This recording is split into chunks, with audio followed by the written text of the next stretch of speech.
Good evening, good afternoon, good morning, whenever the fuck you're tuning in. This is our first off-season episode of Tailgate Trashtalk, brought to you by Backyard Sports. I got Bentley with me. How you doing, man? I'm doing very well.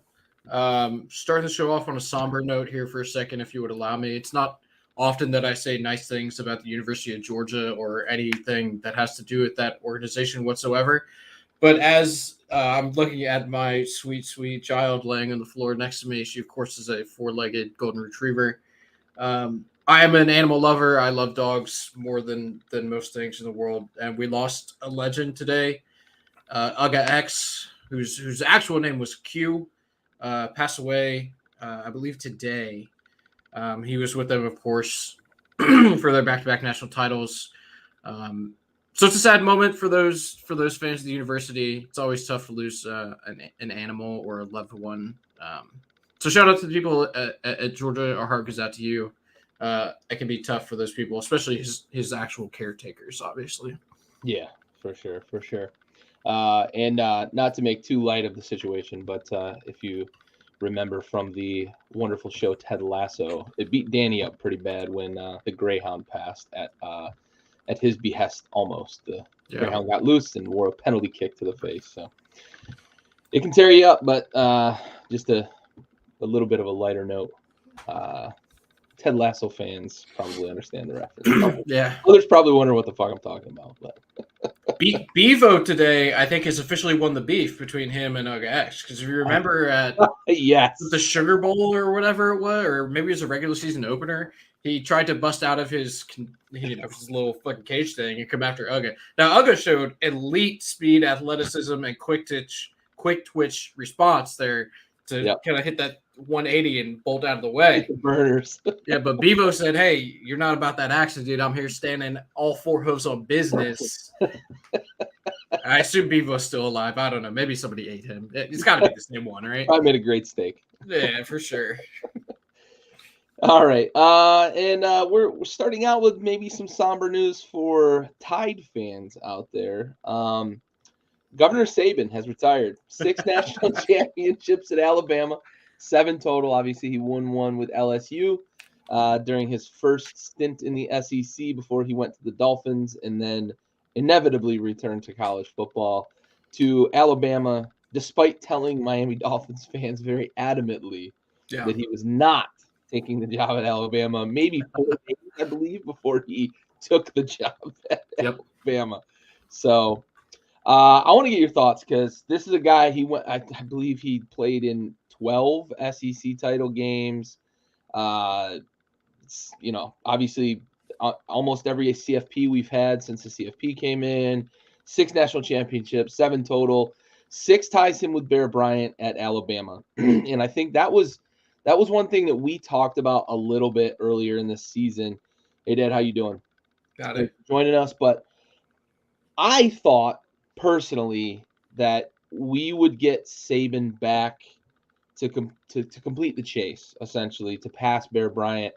And I thought he would have retired after this year if he had passed Bear Bryant and won the national championship this year.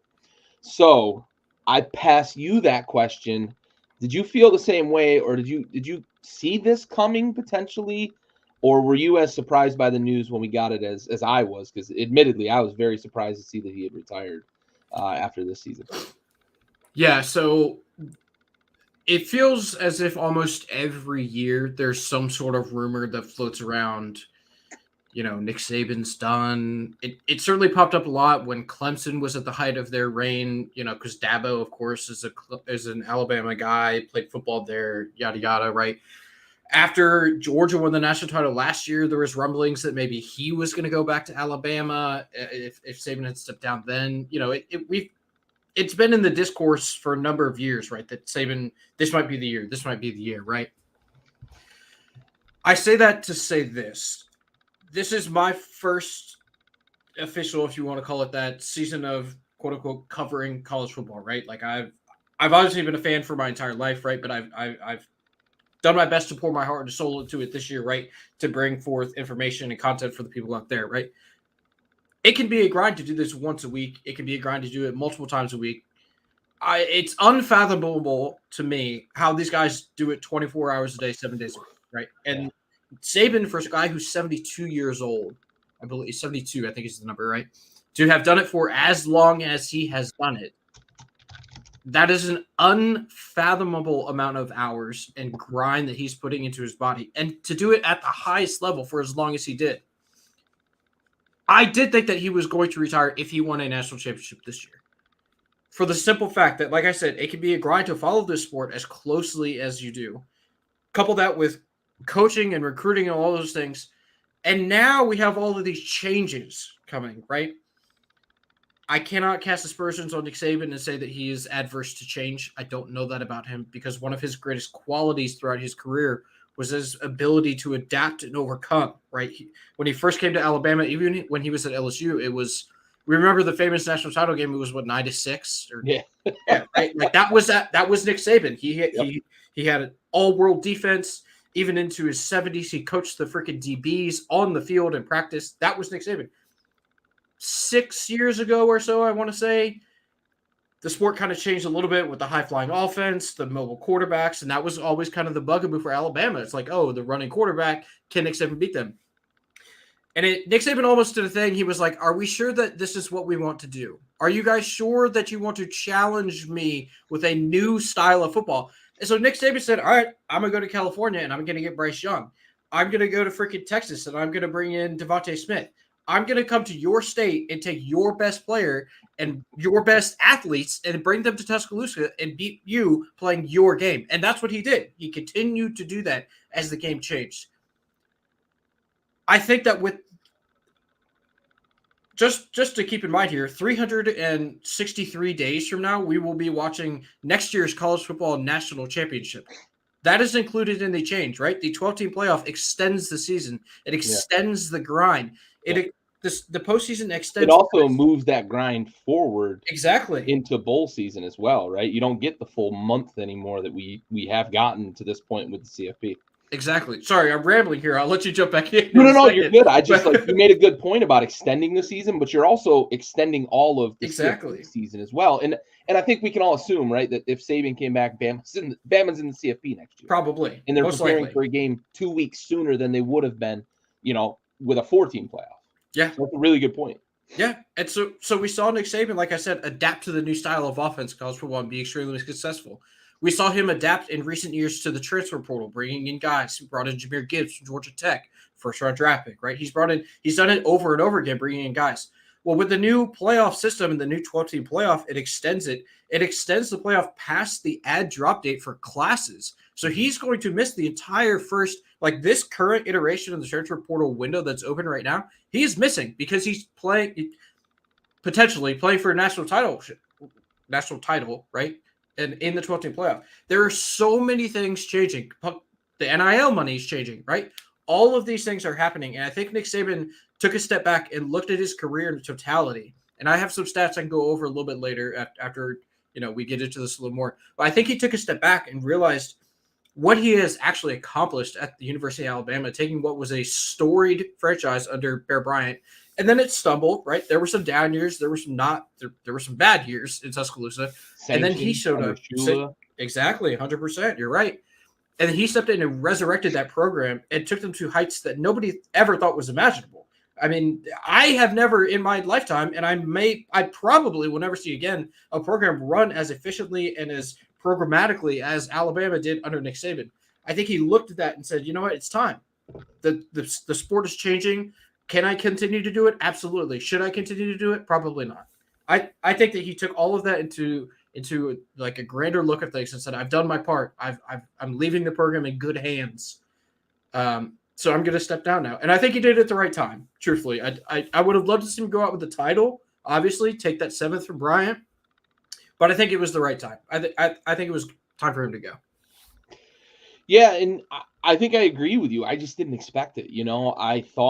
I thought we'd see him come back and attempt to get number 7. I also thought with the recruiting class that they had coming in, landing the top quarterback prospect that they landed there in Julian Sayin, I thought that might be something that would entice him to come back and say, because I think we all know, right, the struggles that they went through this year at the quarterback position. It almost cost them a game against fucking South Florida. And it They did played a cost lacrosse player, so. Right. And, it did cost them a game against Texas. And I think it may have cost them a bit against Michigan as well. Milroe didn't look great. I thought that Julian Sayin coming in, being the 5-star guy that he is and being the top quarterback prospect, I thought maybe this was Saban saying, I'm going to make this one last run, and this is what it's going to be. Because they had found a couple of wide receivers. They had found an offensive line that was playing really well. But like you said, I think he did step back and take a look. And I think, we'll talk about that in a moment. They have hired his replacement. It's going to be a tough spot for sure, and we'll definitely cover that.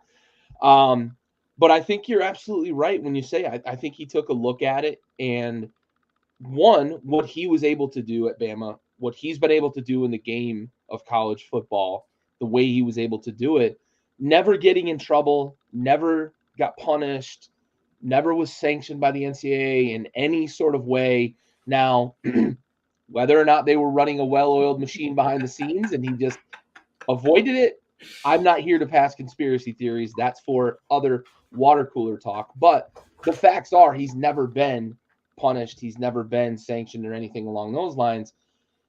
And he was just able to continue to churn NFL talent on both sides of the ball. Some of the best wide receivers to play in the last 10 years have played at 10, 15 years have played at Alabama. Those of you that know Julio Jones, right? He was regarded as the best wide receiver in the NFL for probably 4, maybe 5 year span when he was with Atlanta and he was in his prime. So, they just continued. And then all of the defensive guys, it's always about the defensive guys that he was able to put in the league. Some of the guys are still the best at their position in the NFL, or at least among the best at their position in the NFL. Yeah. I was surprised when the news broke, but I'm not surprised looking back and thinking about it. He's 72. I know that we were approaching this date at some point. It was coming. I legitimately thought he was going to try to make another run. And I thought with them bringing in a top quarterback prospect who now they have lost who has moved on from Alabama with the change, I was just taken aback. But I do want to take a moment to just say, like, you cannot write the story of college football without Nick Saban in it. And I think when you say that about a guy who's coached and poured his heart into it, you mentioned all the long hours, the recruiting, and all of what he's had to do, coaching the DBs until his last day as a coach. When you can say that the story of college football cannot be written without you, those are guys that you're talking, guys like Bear Bryant, Newt Rockne, those guys that are just legends of the game from the coaching perspective, that you can't write the history of this game without them. And Nick Saban is that guy. And this was an unbelievable dynastic run in the toughest conference in college football. And to be honest, during his tenure at Alabama, it's not really been close with the other conferences in college football. There have been upstarts. You mentioned Clemson. There's been Ohio State's had some good runs, and Michigan obviously this year, and we had the USC Texas, that year that they were tremendous. But doing it in the SEC is one of the most impressive pieces of this. And I know you've got some stats, and I know that you're going to back a lot of that up with some of those stats, because it is the number of SEC champions, the number of championship appearances, the number of college football playoff appearances, the number of national titles. It's unbelievable. And that's not to mention all of the men he's created or men he's mentored to go on to the next level and be incredible NFL football players. So to that, Coach Saban, thank you for allowing us to enjoy what you've done. It's been, when you have a team like this, it's like the New England Patriots were for a long time. You're tuning in for one of two reasons. You're tuning in to see them win, or you're tuning in to see them lose. Yep. But the most important part about it all is you're tuning in. Yes. And Coach Saban drove that for a long, long time in college football. Absolutely. I heard a story. I believe it was Ross Dellinger told this story. It was either Ross Dellinger or Pete Thamel, and I don't want to get the two, or Tom Watts. It was one of those three. Tom Watts works for Bama Online, covers the Tide, right? It was after the Rose Bowl game. Nick Saban was walking off the podium and was talking to a cluster of his coaches, not talking to any of the media, but the media was in the room, right? And then to his very last day, Nick Saban in that press conference room was standing talking to his coaching staff about a hole they were going to have on the roster next year at defensive back because Kool-Aid McKinstry was leaving. I fully believe that Nick Saban knew that he was going to be gone after that game. I think that he knew that this was the last run. But it's just a testament to his dedication to the game and how much he loved those players and how much he wanted to see them set up for success at the next level, the NFL, obviously, and then the next year. And I don't have facts to back this up, but I think that he knew he was going to be gone. But he wanted to set those boys up, knowing that they were going to have a hole in that secondary. He wanted to see them be successful, even though he was not going to be there. So I'll second your motion. I thank you so much, Nick Saban. You may never see this, you might see this, but I thoroughly appreciate you bringing Alabama and the SEC to the forefront of college football and dominating the landscape of the sport in the way that you did and doing it the right way for so many years. You mentioned no sanctions, no real scandals, really. No, there are no real scars or flesh wounds on his resume, right? Yep. And that is, I have 4 stats that I think are the most impressive throughout his career. That I think is the most important piece, though, is that there is not a blemish on the resume. Yep. That being said, let me tell you 4 things about Nick Saban's career. He played in 12 SEC title games while he was a college football coach. He went 11-1. The one he lost was to Tim Tebow, and that back-to-back title game, or the back-to-back national championship team in Florida. Yeah. That's incredible, right? The Jail Gators. Yes, the Jail Gators. He spent at Alabama. He spent 109 weeks at the number 1 spot in the AP poll.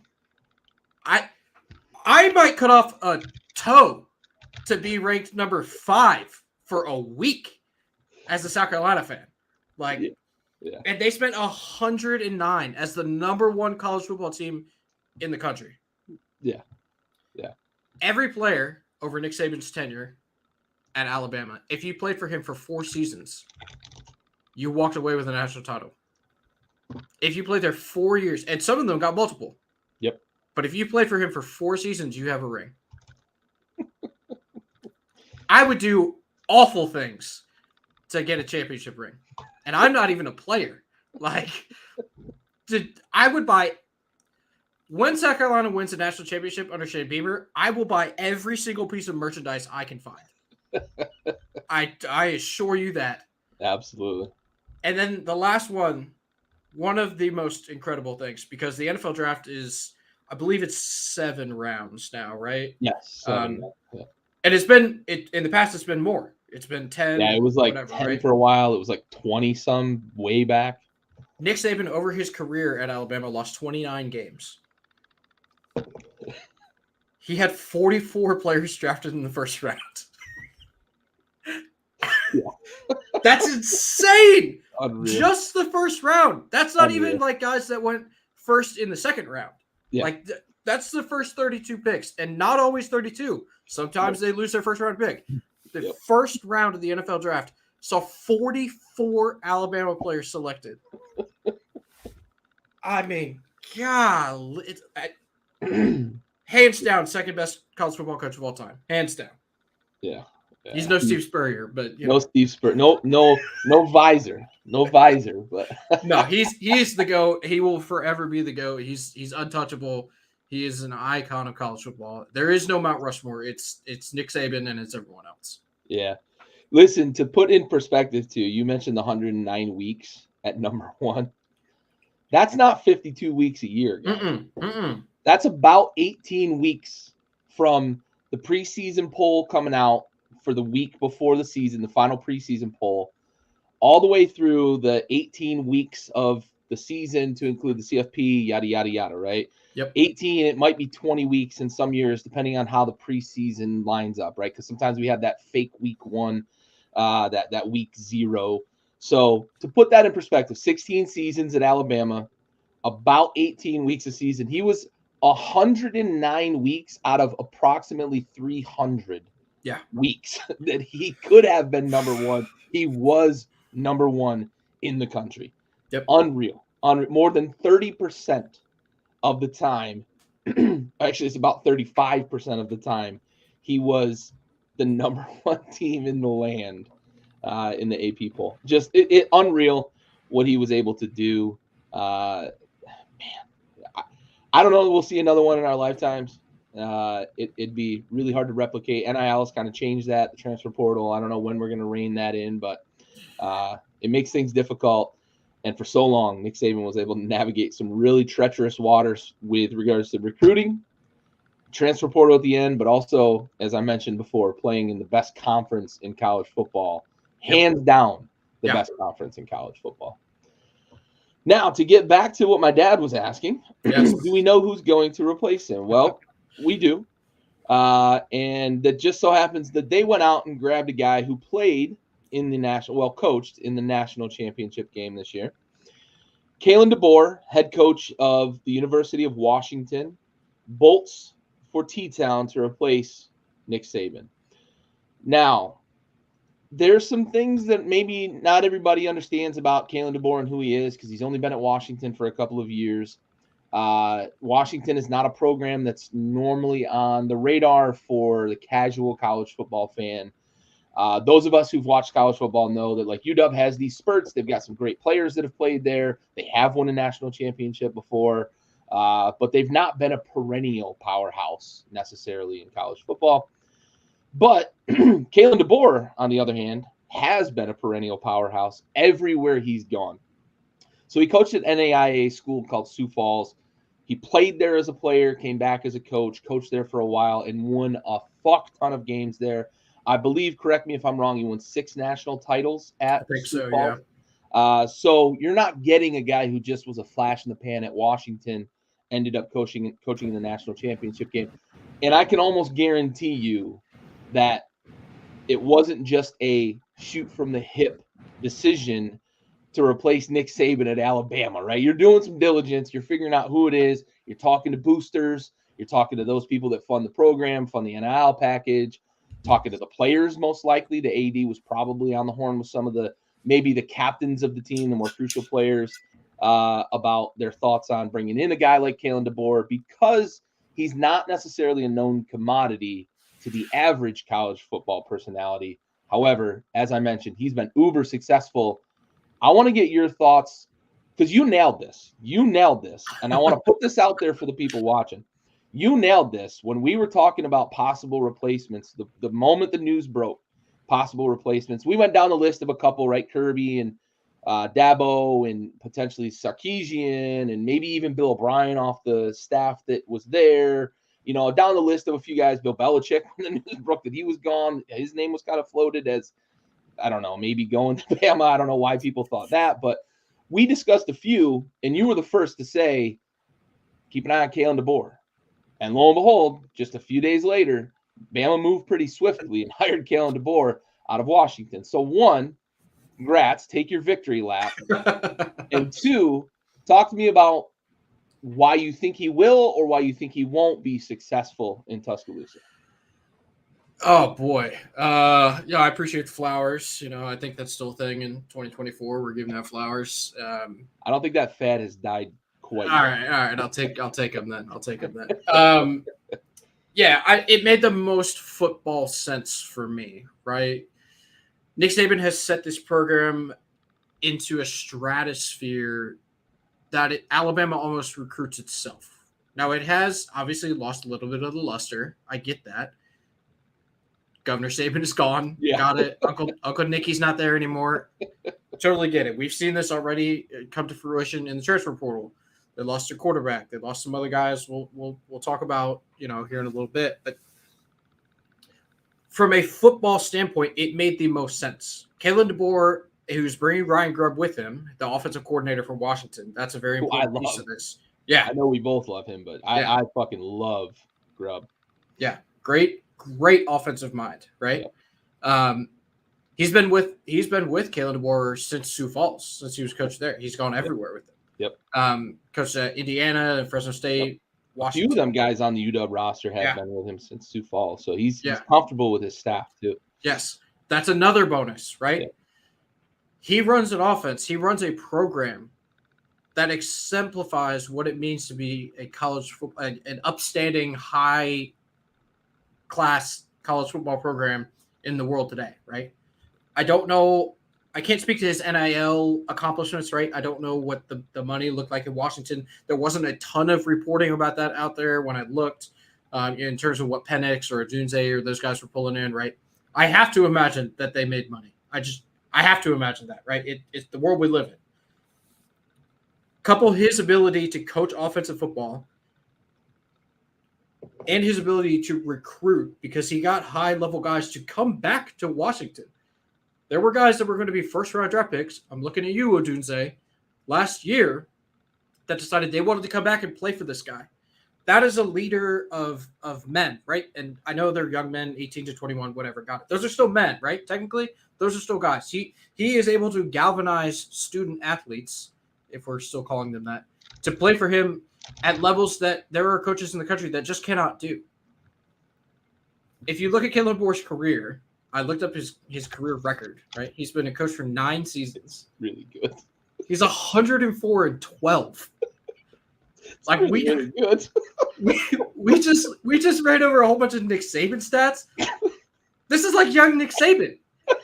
I'm not predicting 7, national titles. Don't get me wrong. he's kind of good though. He's on his way. You know what I'm saying? In his second year at the University of Washington, a Pac-12 team in a conference that was dying and is gone and is no longer around, he went to the national title game and beat the University of Texas and Steve Sarkisian, a former Alabama coach, with Quinn Ewers, the highest rated high school football recruit ever. He beat them in a playoff game to go play in a national title game against a coach who's a known cheater. It made the most sense for Alabama to go and find the most elite coach that they could outside of, maybe Kirby Smart. I don't even know if they made that call, to be honest with you. I'm sure they did their due diligence and called him, but he's at his alma mater. Why would he leave? Or ask somebody if he would take a call. Exactly. You know what I'm saying? They probably never talked to Kirby. They talked to somebody, but probably Jimmy Sexton, I would assume, because he's the agent for every freaking SEC coach. Yep. Also, Kalen DeBoer's agent. Funny enough. So again, wild, right? It just made the most sense to me. That's I looked at all of the options out there. They don't want Dabo. Dabo rejects the transfer portal, even publicly rejects it. He has deep in Gamecock Twitter. We were talking about how he has gone after transfer recruits and has not gotten them. Sorry ass Clemson. So we knew it wasn't going to be Dabo. He's lost his luster, right? We knew it's not going to be Deion Sanders. We knew it's not going to be Sarkisian. He's staying in Texas. He has Arch Manning there. Why would he leave? It's not going to be Urban Meyer. It's not going to be Jed Fish. It wasn't going to be a myriad of guys, right? It made the most sense to me personally to go out for Alabama to find the most elite, high-level coach they could find and bring him in for probably the most money in the country. I don't know what the exact numbers are, but there was a clause in Nick Saban's contract where Jimmy Sexton had Alabama write it in that no matter what, Nick Saban was to be the highest paid college football coach in all of the land. So my assumption is that Kalen DeBoer either asked for that contract, or the very first thing that Kirby Smart did whenever he heard that Nick Saban retired was he called Jimmy Sexton and said, I want that clause in my contract. Someone's getting it. Someone's getting it. I don't know the money. I'm not a financial guy. That stuff, I'll leave that to the economists. I'm sure that Kalen DeBoer is getting a shitload of money, and I'm sure that Kirby Smart is probably going to get a but again, I've said it before and I'll say it again. It made the most sense to me for Kalen DeBoer to come to Alabama, and resurrect is a very bad word because they're not down. There will be some growing pains. He will have to learn the SEC. He's never played. He's never gone to freaking the plains of Auburn and played a night game, right? He's never been in the Iron Bowl. He doesn't know what it's like to go to Sanford Stadium at night when the lights go down and everyone's phone is out and the red LEDs are going crazy. He's never been to Columbia and listened to Sandstorm as the players enter, right? Like, these are real things that he has never done. But what he has done is win 104 games in 9 years, right? Like, there will be a learning curve for him in the SEC. I got that. He has to go to the swamp. He plays Georgia this year. They got a tough schedule coming up. Yeah. But I think he's going to be fine. That offense moves. That offense translates. They will be getting athletes. They will be able to recruit. It's just a matter. I think the biggest hiccup for him, what he's going to have to do, his biggest struggle, in my opinion, will be getting the boosters on his side. Because if he loses 3 games this year, boy, that sentiment could shift quick because they're so used to what they've had under Nick. Exactly. I'm curious what you think. What do you think is the biggest hiccup or challenge that he faces coming into Alabama? I think that's 100% right. And I want to circle back real quick on what you when you told me in our text string that DeBoer, when you mentioned his name, like a light bulb went on for me. Like, God, that fucking just makes sense. He's innovative. He's won everywhere he's gone. I wasn't 100% sure Bama would make the call because I just wasn't sure, right?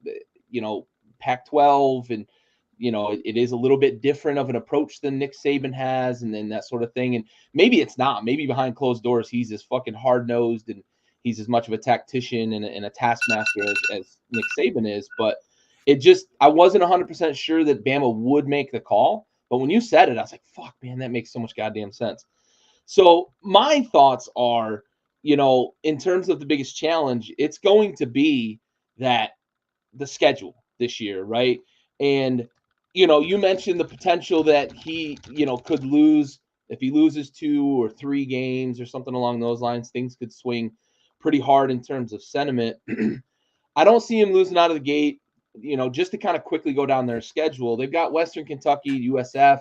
Hopefully USF's a layup. It wasn't this past year, but they were on the road, struggling at the quarterback position, trying to figure that out. Then they've got Wisconsin. Whether or not they've got the Dairy Raid system going, I'm not sure if Wisconsin's going to be a huge challenge for them. But when you get into SEC play, they open with Georgia next year. It is at home, right? So there is a little bit of an advantage there to playing at home. But Georgia's tough. Georgia's in the middle of their kind of dynastic run. They got Vanderbilt. They should be fine. They've got South Carolina, but it's at home. So maybe, you know, depending on how well Beamer's got them playing. But they're at Tennessee. Then they've got Missouri, who played very well this year. They're at LSU. And they close the season at Oklahoma, whether or not Oklahoma is able to play good ball next year. And then, of course, the Iron Bowl. So that schedule for me, I think by early November, we're going to start to see how the boosters feel about Kalen DeBoer. And you're absolutely right. I think that's going to be the toughest thing because they've been spoiled for a long, long time, man. 16 seasons with Saban at the helm. They've been spoiled for a very long time. And it's going to be a matter of whether or not they're able to say, okay, guys, we know what the SEC is. We know that we're in the middle of a transition from the greatest coach to ever fucking do it to whoever the next guy is. And who knows, maybe he comes out the gates and they go 7-0 to start the season and everything's fucking kumbaya and you know, they're loving everything down there in Tuscaloosa. But yeah, I'm with you. It's the schedule. It's an unfortunate year, I think, in terms of the number of tough games they have on the schedule. The SEC is never easy, right? It's never easy. But they do have Georgia, and they're at Tennessee, and they're at LSU. And we know what Death Valley is, right? And that's likely going to be a night game. That game, Alabama-LSU, is typically a night game. That's probably going to be a night game in Death Valley, and things are different, as we talked about this past year in terms of, you know, what Death Valley at night really is. It's eerie there, right?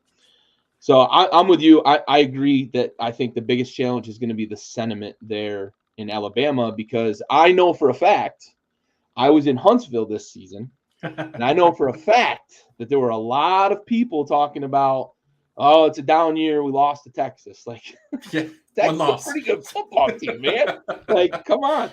So, you know, it's gonna be that in my opinion, that if he doesn't come in and win a bunch of games right out the gate, we could have a situation where they get a little impatient with him. And I just hope that that's not the case, because that's a tough schedule, a tough conference, and it is a guy who's adapting and transitioning there to make it happen down there. I think he's going to win a bunch of games because I think they've got a ton of talent still on the roster, and he's bringing in his guy, the quarterback that's transferring with him, who was sitting behind Penix this year, but was a really highly touted recruit out of high school, following him down to Tuscaloosa and bringing all of his guys. And one other point about the staff too. One thing that I think is going to win a lot of favor with that locker room is the reporting that Ryan Grubb had an opportunity to become the offensive coordinator at Alabama this past season. That's right. And he is the one that said, I convinced Penix and Adunze, or we convinced Penix and Adunze to come back and make one more run at it. I couldn't then go run off and say, bye, guys. So that's a big deal when it comes to things like loyalty and winning over a locker room. So I think they've got that in their favor. I think they've got a familiar staff that they're bringing with them. And I think they've got a pretty good opportunity to be successful there in Alabama, because, as you said, also, like, Alabama recruits itself, right? Just don't mess that up, and you should be able to continue to bring talent into the program. What I just learned right there is that we need to up our viewership numbers in the state of Alabama, because if they had simply listened to our show at the beginning of the season, I told everyone that Texas was a playoff team. Good. Yep. I said they're in the Final Four. Yep. Apparently nobody in Alabama listened to me. No, they didn't be able to talk themselves off the ledge a little easier. Yeah, because I also said Alabama was a playoff team. Right, exactly. And guess what they were? Yep. Got those right. All right, shifting gears from Alabama to another potential coach departure. I'm refreshing the news as we go here, and it sounds like there's one hurdle left to cross when it comes to Jim Harbaugh potentially leaving Ann Arbor to go to the Chargers to unite with Justin Herbert. Now, we know Jim Harbaugh is a West Coast guy. We know he was likely looking for a situation where he could either pick his quarterback or there was an established quarterback. And I think he wants some control, and I assume the Chargers are willing to give him that because they fired both Staley and their GM this past season. The one sticking point that I'm seeing in reporting is that Harbaugh wants a clause in his contract that he can't be fired for potential NCAA violations being made public and yada, yada, yada, right? Which is similar to what we saw with Pete Carroll when he went to Seattle. He had been kind of shit on in the NCAA's eyes, and he departed to avoid – they were going to get hit with the sanctions, and he saw the writing on the wall. He departed, and there was some talk that the Seahawks may part ways with him. They didn't end up doing it, ended up with a Super Bowl. A lot of success there with Pete Carroll. So allegedly – that's one of the sticking points right now that Jim Harbaugh is trying to get that clause in his contract. Apparently, they're past the salary stage, which normally means this thing's about a done deal. All right. So the consensus sentiment that I understand at this point with Michigan, and now this could change if they do lose Harbaugh, but Sherrone Moore should be taking over as head coach there. Even with Harbaugh in town, he's kind of the de facto head coach in waiting. I would assume he's going to take over. So 2 questions, and I'll start with this one first. What does this mean for Michigan with Jim Harbaugh potentially departing? And are you surprised that he would depart Michigan on the back of a national championship? Okay. Second part first. No, absolutely not. I think that Jim Harbaugh has, and this is going to sound derogatory, but I promise that it's not. I think that Jim Harbaugh has this idea of himself as being this elite football guy, right? Which he is. He did it in the NFL. He made a Super Bowl. He won a national title in college. I think that he wants to close that loop. I think he wants to win a Super Bowl. He wants to, as he said it, when he goes to Thanksgiving, sit at the big boy table, right? Now he can sit there with his brother who's won a title. He can sit there with his dad who's won a title. He may want to go sit at the bar stool in the kitchen above his dad and his brother, have a national title and a Super Bowl, right? And you and I kind of talked about this earlier. It makes sense for him to go to the Chargers. I get it. They have a quarterback. They're in LA. He's a West Coast guy. Like, I totally get it. I don't I have no qualms with that, right? In terms of what it means for Michigan, boy, they have a guy who's there, right? Sharon Moore, who's an offensive guy. He's the offensive coordinator for them. He coached the last 4 games of the season or 3 games. He coached the Penn State and the Ohio State game, right? The 2 most difficult games on their schedule. Yep. And he opened the season.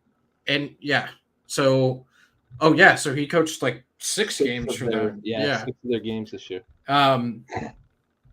So Sharon Moore is not Jim Harbaugh. He just is not, right?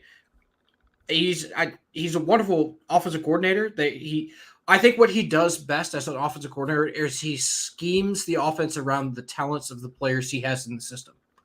You and I talked about this at length with JJ McCarthy. I don't think that either of us are convinced that he's a super elite quarterback, right? But he didn't have to be in that offense because of the way it was set up for him, right? Yeah. Now, can Sharon Moore get the offensive linemen to come to Michigan the same way that Jim Harbaugh did? That's been his calling card. Jim Harbaugh's calling card for everywhere he's been. He builds the offensive line. They build from the inside out. Lines. Exactly. That's what he does. He builds NFL offensive lines in college. Yep. And then they go to the NFL and they're good again, right? Yep.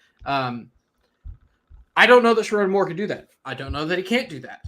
But we have seen for many, many, many, many years, Michigan struggle to recruit in the Big Ten. The Big Ten is now expanding.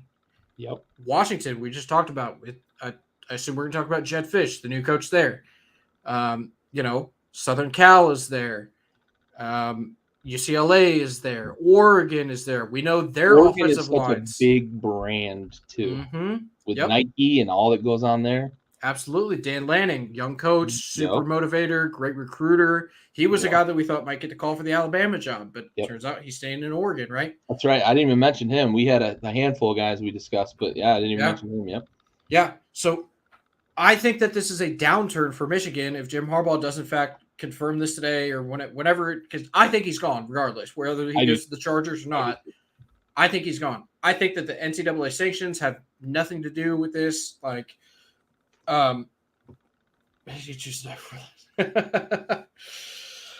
talked about that earlier. Bevo won the duel. Raul. We were talking Bevo won the battle. Yeah, he won the head. He lost the battle, but he won the war. Won the war. I think it's a downturn for Michigan, and again, we've seen them struggle, like I said in the past, to recruit high-level offensive line talent. They've always kind of had positional guys that you see spotty guys here and there in the NFL. It's like, oh, that guy went to Michigan, running backs, whatever. They're very famous for their tight ends and their linebackers and stuff. But if Sharon Moore takes over as a head coach and cannot continue to recruit the offensive line the same way that Jim Harbaugh did, I think it's a downturn for them, and that's kind of my expectation. Now, when I say a downturn in expectation, I mean kind of a recess to the mean and not necessarily an absolute drop-off to the dregs of college football that we saw them in the past 20 years, right? Yeah. I don't think that happens because they have big NIL pockets that they can afford to pay guys to come there, right? I just think we see a recession to the mean with Jim Harbaugh departing and Sharon Moore taking over, especially after what Ohio State has done this week. Yeah, we're going to talk about that in a moment too. But yeah, absolutely. I agree. Again, I think Harbaugh is gone. I always thought he was gone.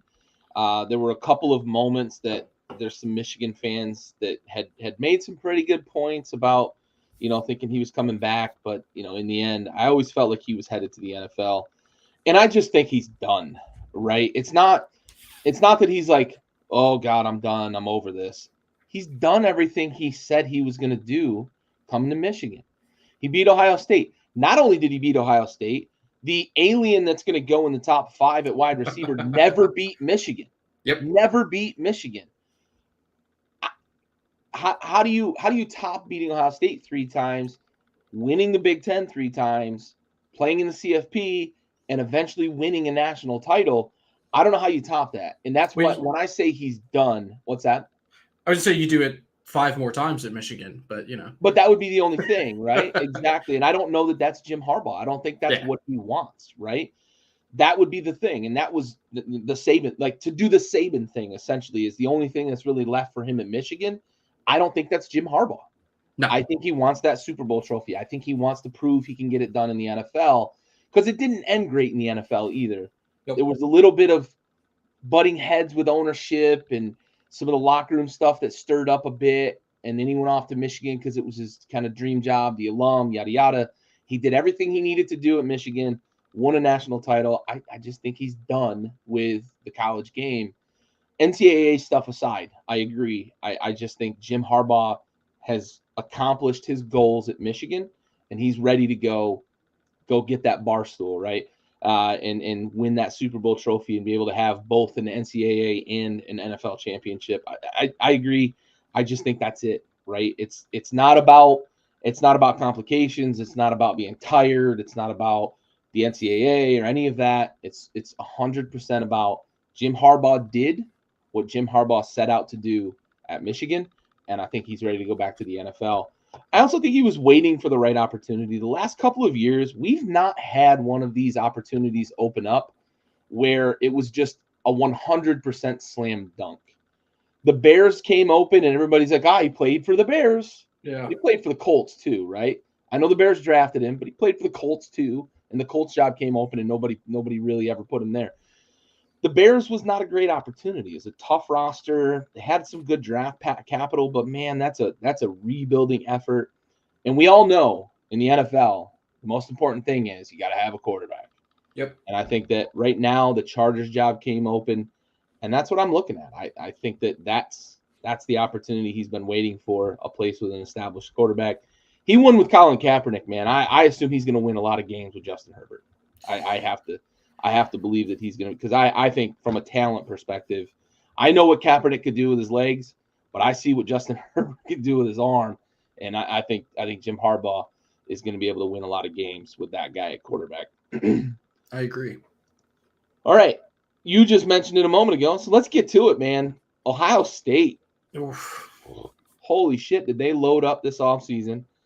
Not only did they crush the transfer portal, but they land Bill O'Brien as the offensive coordinator there. And it feels like Ryan Day has kind of pushed all his chips to the middle. And the Booster Club supporters have pushed their chips in with his into the middle of the table. And 2024, they said enough of this bullshit with that team up north. We're going to go win the Big Ten again, and we won our national championship. It's hard to watch your rival win a national championship, I'm sure. So, what do you think? It is. I would know that. They did it back-to-back years very recently. Fair. I didn't mean to pull it back, Gab. I know. What do you think of this offseason for Ohio State, though, man? I know they still have Ryan Day running the show, and we've made our thoughts very clear about who we think Ryan Day is. But do they have enough to overcome Ryan Day and get back to being the big brother in the Big Ten next year? Yeah, I think that So, all right, we'll just go into the transfer portal stuff right off the rip, right? Quinshon Judkins, 1,000-yard rusher from Ole Miss. Will Howard, quarterback. He's going to come in and start. Julian Sayin, quarterback from Alabama. He's probably going to redshirt. He'll be the starter next year. Caleb Downs, all-American true freshman safety from Alabama. They have a very, very good safety at Ohio State. I was just reading about it today, but the kid, his name is Sonny. He weighs like 240 pounds. So they lose a little bit of athleticism on the back end. That's going to allow him to play like a Jamal Adams role, like a box safety, even transfer to linebacker if he really, really wants to. Seth McLaughlin, guy who started 2 years at Alabama at center. Yes, that center who was messing up snaps in the college football playoff game. However, find me an offensive lineman. Yeah, find me an offensive lineman that starts 22 games at Alabama that is at least not serviceable in college football. Yeah. Worst case scenario, they shift him to the right or the left, and he plays guard. The kid can still block his ass off, right? Yeah. And then they brought in Julian Fleming, wide receiver, or he left. Excuse me. They lost Julian Fleming. I apologize. They had one other one who I'm forgetting off the top of my head. They had one other one, but regardless. And then, like you mentioned, they brought in Bill O'Brien to run the offense, who's coached under Nick Saban at Alabama, won a national title. Remember with Tua when that happened? Coached offense for Bill Belichick, so he brings a championship mentality from both of those head coaches. He was a head coach in the NFL, so he understands. His biggest blunder in Houston when he was the head coach of the Texans was that he didn't get along with the star receiver. Yeah. And his quarterback couldn't stay healthy. Other than that, he was a phenomenal coach. Oh, by the way, he traded that wide receiver, and it resulted in them having a cornerstone left tackle for the next 6 years, right? Yep. Yeah. Yeah. And Hopkins didn't exactly go and light the world on fire in Arizona, so. Not quite. Or in Tennessee, where they ultimately got traded to again. They fired the coach. Yeah. So I love, personally, I hate what Ohio State is doing. If I were an Ohio State fan, I would be extremely excited about the future there, right? You talked about Marvin Harrison Jr., the alien that's leaving. Okay, well, guess what? Emeka Egbuka is also staying. So you have the secondary receiver to Marvin Harrison, who's staying for another year. We know what they do with wide receivers at Ohio State. He's probably going to be a first-round draft pick next April. They brought in all of these talented guys, right? So you have a quarterback lined up for after Will Howard. You have a freaking stud safety. You brought in a running back who rushed for 1,000 yards to split carries with Travion Henderson, who, if you remember, Travion Henderson, Virginia boy, not a big deal, coming in as a true freshman, was lauded to be exactly football hotbed 757. Shout out. He was lauded to be like the next Saquon Barkley. Like he was Heisman Trophy candidate freshman year. Like, but he's been injured the last couple of seasons because of the workload he's had to shoulder. So you bring in Judkins to share the carries with him. I don't see a world where Ohio State is not the best team in the Big Ten next year. Outside of Oregon, let me caveat that. Outside of Oregon, I don't see a world where Ohio State is not the best team in the Big Ten. The only thing holding them back is that their coach is dumb. Like, that's it. They have Brandon Staley at head coach. I don't know. 10 men on the field against Notre Dame. Come on. Yeah, nah, you're right. You know, I'm not sure the mentality from Ryan Day. I understand the hire of Bill O'Brien, but I also understand that, like, if this fixes the offense, he's kind of putting himself in a position where, like, what the fuck was wrong the last few years? Ryan Day he had his hands in the pot quite a bit on the offensive side of the ball. If I'm an Ohio State fan, which I am not, I'm not a Michigan fan, but I despise Ohio State. However, I'll take that hat off for now and put on my hat of if I were an Ohio State fan. I'm with you. The moves, they make sense. If we'd have been able to coax Marvin Harrison Jr. to come back, which I don't think was ever a real possibility, but if we had been able to, man, that'd be a scary offense next year. However, they're still fucking loaded at wide receiver. They've got a pretty damn good wide receiver core coming back next year. You add Judkins to that running game, probably keeps Henderson healthy, as you mentioned. Man, that could be a dangerous 1-2 punch. Put them both in the backfield at the same time. Put them on either side of the quarterback, right? Will Howard's got handoff left, handoff right, or play action. I can hit somebody over the top. Or use his legs. That dude can scoot too. He can run as well. Yeah, absolutely. Absolutely. So, for sure, I think Ohio State's going to be dangerous next year. I think Jim Harbaugh is getting out of the Big Ten probably at the right time as well, so he doesn't have to deal with that team down south. One kind of interesting point that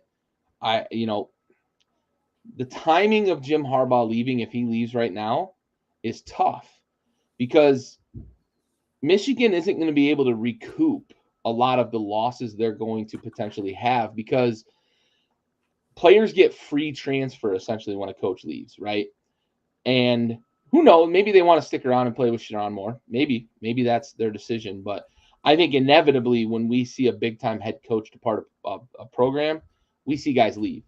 And it's going to be interesting to see what players we see leave Michigan and if they're able to either fill that gap with talent that they've already recruited or if there's anybody left. There's not a lot left in terms of the transfer portal because, as you mentioned, we're already past kind of add drop. We're past a bunch of different deadlines that affect the transfer portal. So then maybe they've got the window after the spring semester where they can get some guys in potentially. I think it's going to be a challenge for them to recoup the losses that I think we inevitably see when a big time coach departs. So to that point, I was thinking of Caden Proctor, who did not transfer to Ohio State. Caden Proctor was the big old left tackle true freshman for Alabama this year who transferred out. He went back home to Iowa, which is where he's from. Yeah. So I was thinking of Caden Proctor, but he didn't go to Ohio State. He went back on to Okay. Iowa. Did go to the Big Ten though. Yes. Yep. Future And as NFL you player. mentioned, man, Oregon coming in changes a lot in that conference because like young head coach, exciting head coach, loaded roster. They killed the transfer portal also. I think they essentially took all of Oklahoma's best offensive players. They did pretty well though in the transfer portal too, so they're going to be dangerous next year in the Big Ten as well. All right, in not lesser news, but maybe less heartening news, one of our favorites from this past season did depart his alma mater, a program he was, it felt like, turning a corner, heading to the Big 12. Arizona loses Jed Fish. Now, onward and upward to a bigger program at Washington, I get it, right? From his perspective, more money, better recruiting. Big 10 is a bigger conference than the Big 12, in my opinion, in terms of being able to recruit football talent. So I understand to a certain extent, especially a team coming off a national championship appearance. They lose Jed Fish. They hire a new coach. And then the very next day, they lose their AD. They fire their AD. And I don't know how much of the fallout is because they lost Fish and they replaced him with the head coach from San Jose State. But it's odd timing for sure. And that hiring from San Jose State was not exactly a needle mover. I'll be nice and say it wasn't a needle mover. Brent Brennan has like the best smile in college football. He looks like the nicest guy ever. Wonderful smile. Yeah. Belongs on a magazine cover. Oh, yeah. Like Probably a Land's doesn't belong on End. a sideline at a big major college. So, and I know Arizona's not exactly historically a football powerhouse, but a team that had a lot of momentum coming out of the Pac-12 dissolving, going to the Big 12. We, I think, collectively thought they might make some noise in a much weaker Big 12 next year because they lose Texas, they lose Oklahoma, and they've replaced them with lesser programs from other conferences. Arizona had an opportunity, I thought, to potentially maybe seize some of that power from what remains a Power 5 conference, right? But isn't necessarily a Big 10, isn't necessarily an SEC. Maybe they could have seized some of that power and become, that team within the Big 12. Don't see it now. I see you got a look on your face. Are we still doing Power 5? Is that a thing? No, we're doing Power 4. I use the legacy term. I was just curious. I'm down to say it. I don't. The Pac-12 would let you believe that we're still doing Power 5, but they got two teams, and we saw what that did to Oregon State. Yeah, we do like the Pac 4.2 or the Power 4.2. Yeah, something like that. Arizona, real quick, just not to spoil our season preview show. They were going to be my Big 12 pick to win the conference. And then Jed Fish left, but they were going to be my pick. I have to reevaluate now, obviously, and I have some time to do that. I do love that they kept Fafita, our boy. Yep, and T-Mac. That's a good thing, but I think they're losing a lot with losing Jed Fish. Yeah. Oh, yeah, for sure. There's nothing like losing a coach from his alma mater. That's tough. That is tough. That's a rejection. That is tough. They just didn't have. I think it was a money thing for them. They're not a cash flush football program. No, and I don't even know on the basketball side how flush they are with cash because they are historically a much better basketball program than they are a football. I mean, some of the greats of our generation in the NBA played at Arizona. Yeah, they've won a national championship during our lifetime. They've been to 3, I think, Final Fours in our lifetime, 2 or 3 at least. Yeah, they've been a 1 seed several times in our lifetime. They lost to Princeton last year. You're not making my case. Oh, sorry. Sean Miller. Yeah, I think they are. What's that? I was going to say the reason they don't have any money is because they spent it all on the laundry service whenever Sean Miller was their coach, and he would just sweat through every piece of clothing he owned. Yeah, you ain't kidding. He had to change suits 5 times a game. Oh, yeah, and they're not a program I expect. I mean, Tucson too. Like what is the University of Arizona known for, right? What alumni are they putting out that are going to come back and fill? Right, it's a party school for sure. Arizona and Arizona State, those neighboring schools, it's party time. But It's a good time. yeah, Tucson's kind of a barren city too. There's not a lot of industry there. I went out to visit Raytheon. They've got like a facility way off the beaten path at the airport and shit, and like there's nothing there, man. Like Tucson is it's a weird kind of city. It's very sprawling, but there's like not much industry there at all. There's not much in terms of like even tech isn't very big there. So I just don't know what they've got to feed that NIL. I assume most of that's diverted toward the men's basketball program because, like I said, they've been a pretty good program for a little while. All right, bud, give me some closing thoughts here as we close out our first off-season episode of Tailgate Trash Talk. So the way too early 2024 Heisman odds have been released. Will Rogers, always fun. So if you remember DJ Uiagalelei's last season at Clemson, Cade Klubnik had to fill in for him at the Notre Dame game and came in and kind of lit it up, right? Yeah. If I were to tell you that going into this season, they would be playing for rival ACC programs and they had the exact same Heisman odds. Like, would you slap me? I don't like that. Would just be insane, right? There's no way that's the case, right? It is strange, man, because like Klubnik looked like shit last year too. Yeah. And DJ looked pretty good at Oregon State compared to what he was at Clemson. So yeah, I think he's going to be really good at Florida State. I think he fits that offense very well. I think he's very similar to Jordan Travis. Yeah, maybe not the elusive guy that Jordan Travis can be, but I think he fits that scheme very well. Will Rogers, who currently is not on a college football roster, has better odds than does Klubnik or DJ U, right? So that's weird. Don't really understand that. Both quarterbacks who are vying for the starting job at Southern Cal are listed on the voting slip. You can bet on either one of them. We don't know who's even going to play, but you can bet on either one of them to win the Heisman.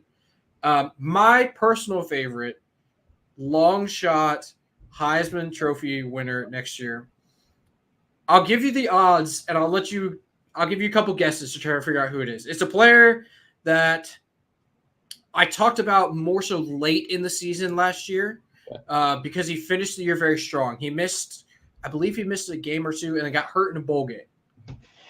He is at plus 15,000 odds. Ooh. $10. It'll get you a nice little Christmas present next year. Man, that's a little deeper than these odds were giving me. Ooh, Give me 1 second. I got to pull up a longer list here. I had to go 4 Twitter screenshots deep because I don't get player odds in my state. Yeah. I've got to find. Oh. I'll give you a hint. He plays in the Big 12. Ooh, okay. In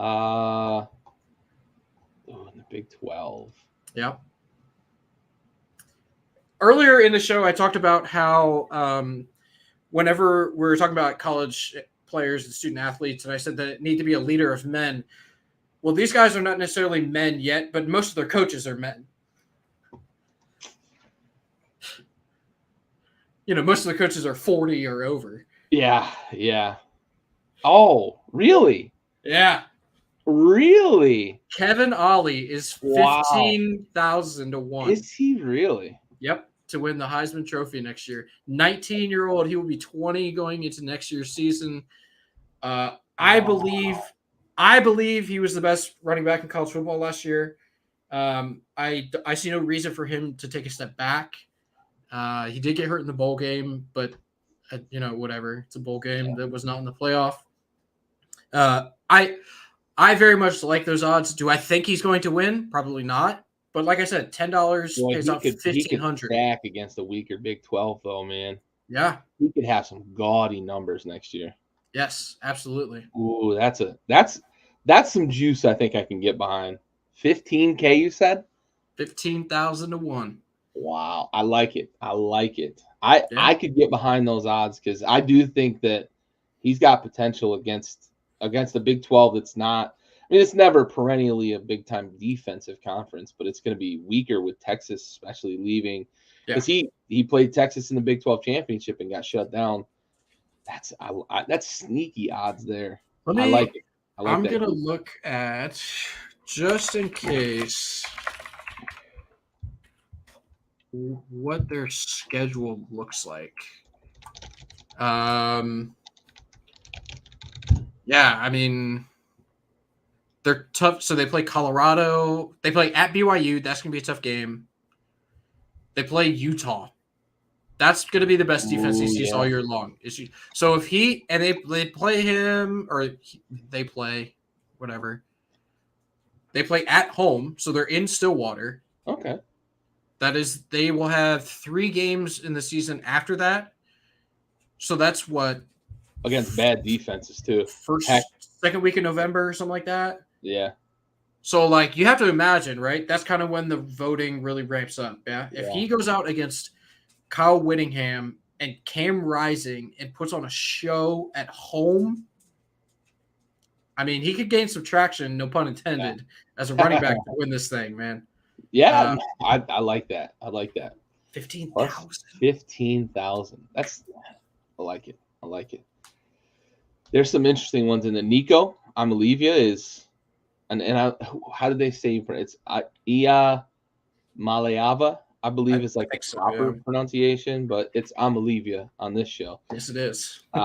Starting his first game in Tennessee, he was pretty good in the bowl game, and I think he's 15-1. I saw him on the board. That was an interesting name I saw on there, being a second year guy getting the nod there in Tennessee. But it seems they've got something going there. Josh Heupel's got an offense that just keeps churning out fucking yards. Do you have one? Not necessarily a long shot or whatever. Do you have one? Give me your way too early. Not even like. Yes, take it seriously, but like not even serious. Who wins next year's Heisman? Because I have one. Man, boy.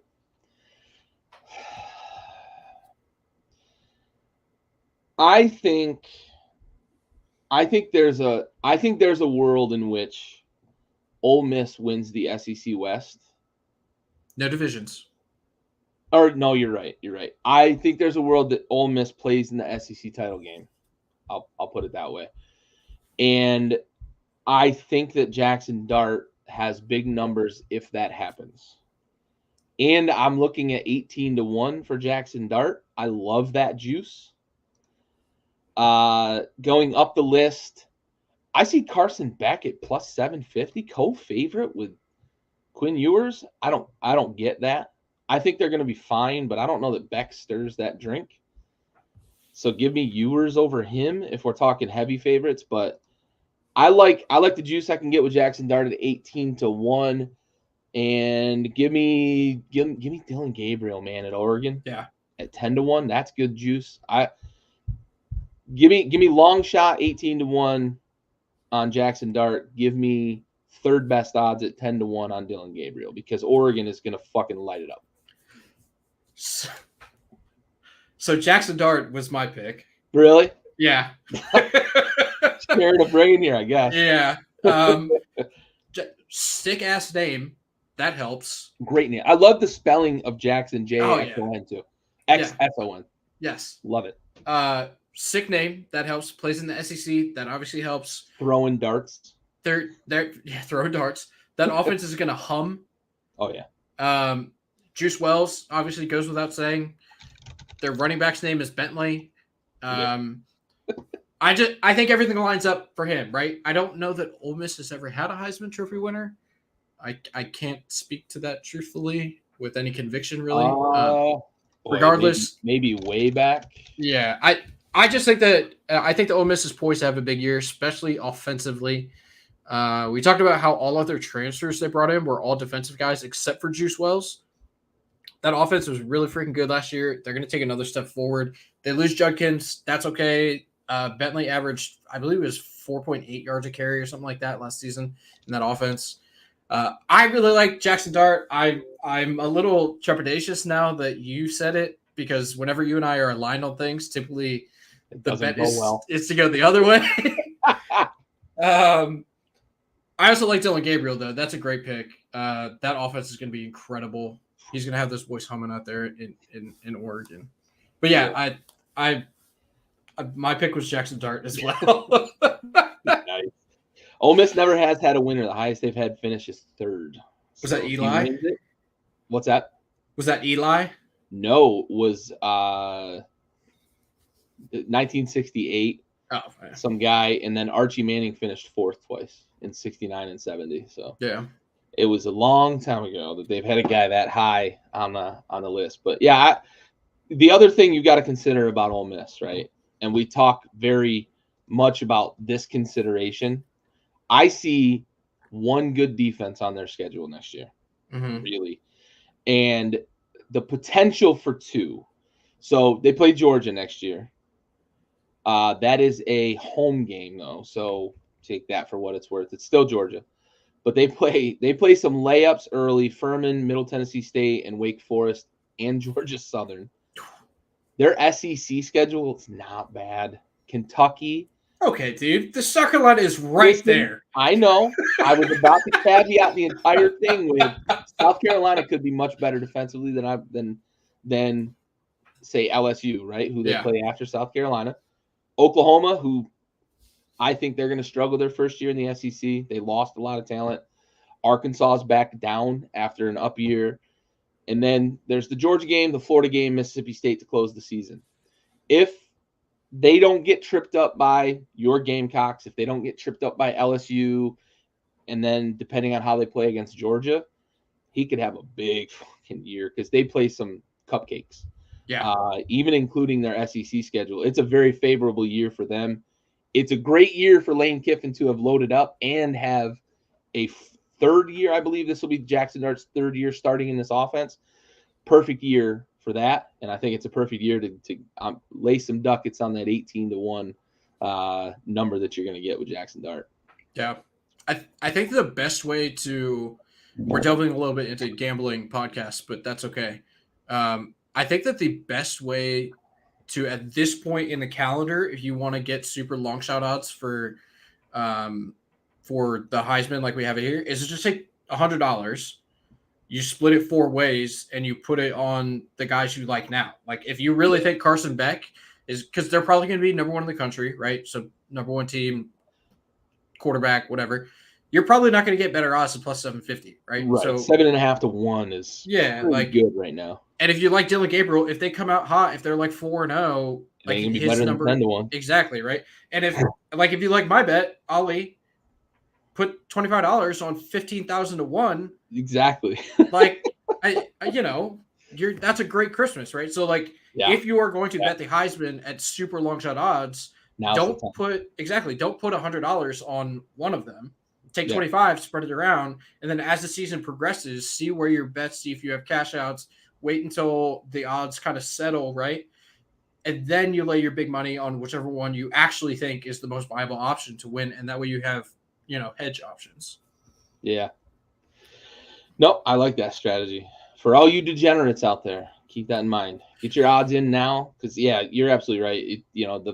The favorites are going to be favorites. Once we get to week 4, week 5, your odds are never going to improve. Yep. And typically by about week 4, week 5, things have shaken out, right? And we're going to see movement in the top 3 or 4, but at that point of the season, you're not going to see a guy who's 15th, 16th, 17th, 45th on the list, as Ollie Gordon is. You're not going to see a guy 45th on the list jump to the top by the end of the season once the season has started. But yeah, man, right now you can get some real juice out there on some of these names.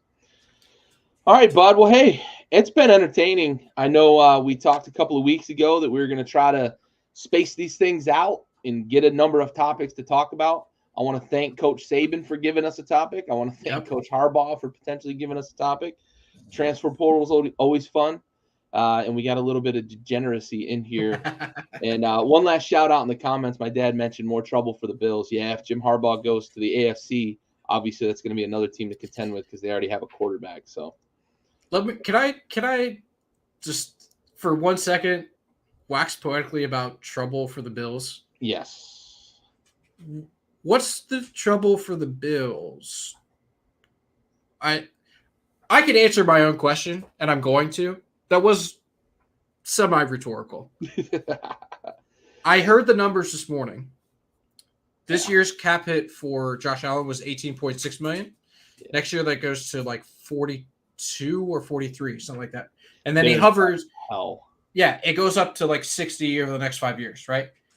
The Von Miller signing is turning out to be one of the worst signings in all of football. He played 14 games, had 6 tackles and no sacks. 14 million for no sacks and Yeah. 3 solo tackles. Yeah. So I get it. That I understand, right? Their defense, their secondary is old as shit. Yep. White never plays. Tre'Davious White, he just doesn't play. He hasn't played in like 3 years. On IR. Yeah. Poyer and Hyde, they're a little bit older, right? They're still good. They had the injury bug from hell this year, though. Everyone got hurt. All of their important defensive players were injured. So, all of that being said, I don't see the fear going forward, right? I don't understand the fear. You have Josh Allen, who's the second best quarterback in the NFL. I know that Lamar Jackson's going to win the Heisman, but like outside of Patrick Mahomes, nobody does the things that Josh Allen does. Right. That's just the case, right? And you talked about it with Harbaugh specifically. The most important thing in the NFL is to have a quarterback. Yep. Now, if you want to get rid of Sean McDermott and bring in Bill Belichick, I get it. I understand. They're going to win 13 games next year. They're going to win 11 to 15, 16 games the next 5 seasons as long as Josh Allen is there because he's 28. Like, yeah. There will be a point in time where the injury bug, the luck factor, it rolls your way. Like they had 3 fumbles lost, or they had 3 fumbles occur in the game Sunday that all went the direction of the Bills, and then they lost on a missed kick. That happens. It's fucking hard to kick in Buffalo. I've been there. You've been there. It's windy as shit in the wintertime. I understand the sentiment of saying, oh, we're in trouble because we lost to Patrick Mahomes.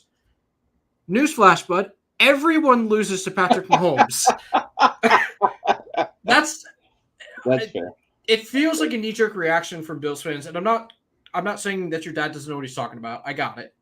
It feels like a knee-jerk reaction to see that loss and be like, oh my God, we're screwed. Yeah. It's like, no, relax, calm down. There are 25 other teams in the NFL looking for the one thing that you have, and that's a true franchise quarterback who's locked up on a long-term deal. Relax. It's going to be all right. It's going to be okay. At some point, the luck will change.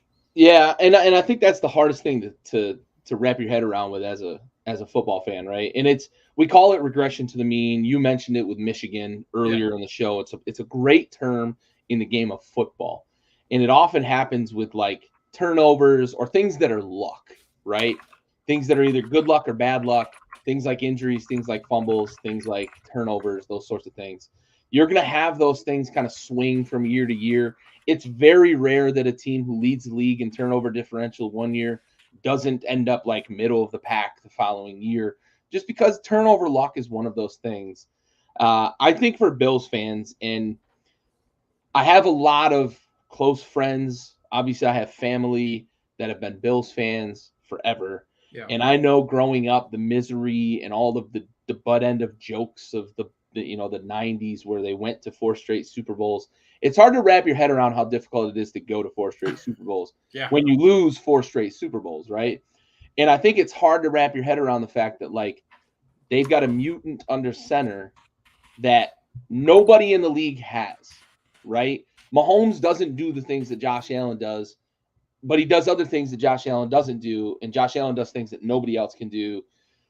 Nobody's 6'6", 250 pounds running the way that Josh Allen does and throwing the ball the way that Josh Allen does. But it's hard to wrap your head around that when wide right happened again. Yep. And I think what makes it even more difficult in terms of swallowing the fact that it was a missed kick, Harrison Butker was fucking nailed. Yeah. However, Harrison Butker is behind Justin Tucker, probably the second best kicker in the league. Yeah. Especially when you consider like a bad weather kicker.